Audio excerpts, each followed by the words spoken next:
So you've been thinking about starting your own daphnia cultures at home, but you don't know exactly where to start. And you've tried looking for research online, you've tried going to chat rooms, and you get a lot of conflicting information. This is going to be a simple startup guide for a technique that I use to grow daphnia at home, and this technique is scalable. When I started this project, I started growing them out of 5-gallon buckets, and now I moved on to 4 40-gallon ponds in my backyard. So first thing we do is we're going to have our 5-gallon bucket. I prefer lighter buckets. I like white or the gray. I like to be able to see on the bottom of this container so I can see if there's any dead daphnia. I can see if there's detritus built up. I can see if there's algae growing. And it's just easier to keep clean. So first thing we're going to do, again, grab our bucket. And the best water you're going to use is aged aquarium water. Daphnia do not like tap water. They do not like water conditioner. The best thing you can do is take water from the existing tank that's been running for a while, and we're going to start.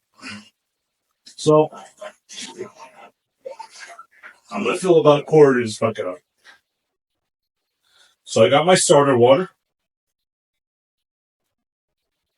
and now I have my starter culture from Creekwood.aquatics, 300 count Daphnia. I'm going to take these guys. These guys are pretty much acclimated to the same temperature. So I'm just going to place them directly into my 5-gallon bucket.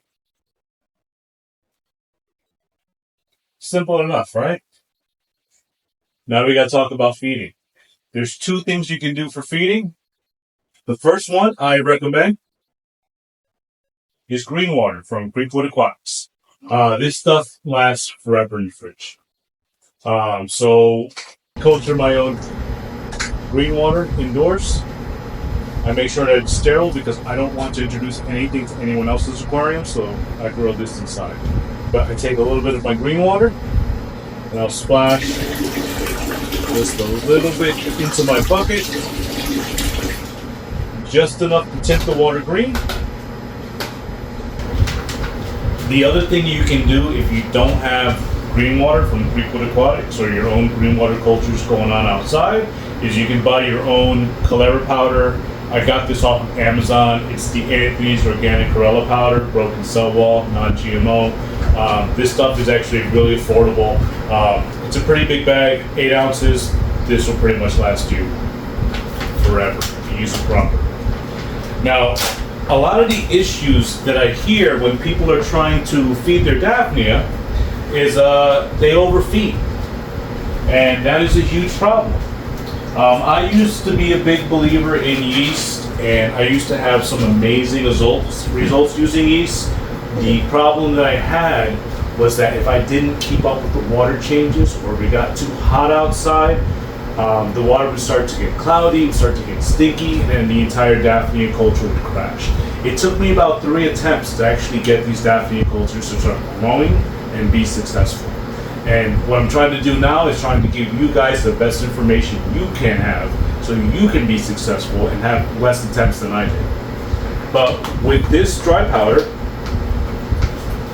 so for that amount of daphnia, I'm just going to take a small little pinch. Small little pinch. I'm going to mix it in here, put a little bit more.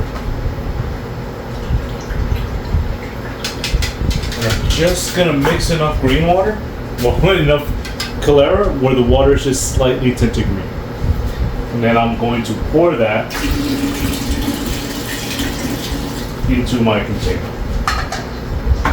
And then again, I'm just going to take this bucket, I'm going to put it off to the side, I'm going to put it in a place where it's going to be warm, where it's going to have 16-hour life cycle, and I'm going to check on these guys every day, but you're going to notice these populations increasing. These daphnia grow exponentially. One daphnia is going to give birth to 6 others, those 6 others are going to give birth to 6 others and continue growing and continue growing. That's what I find so exciting about these little bugs. If you get them set up, you give them the right conditions, and they will take off. The same directions that I'm giving you for the daphnia can be used for their smaller cousins, the Mona, too. And the thing about the Mona is that they're smaller, but they're more prolific breeders. I can't speak today. Here at Daphnia, they're in their 5-gallon bucket. They have enough food to last them for the next 2 days. Once this water runs clear, I'm going to feed them again. And at the end of the week, I'm going to give them a water change. And I'm going to scoop them out with my brine shrimp net. And I'm going to dump out the rest of the water. And I'm going to give them all new aquarium water. So remember, if you're looking for your own Daphnia cultures, you can always go to Creekwood.aquatics.com and place your order. If you have any questions, you can always leave us a question at Creekwood.aquatics.com, or you can leave us a question on our Facebook, or you can leave a comment on this video. We're trying to hit 500 subscribers on our YouTube and on our Facebook page. So remember, every single subscription, every single like helps us out exponentially. Thank you so much. Bye.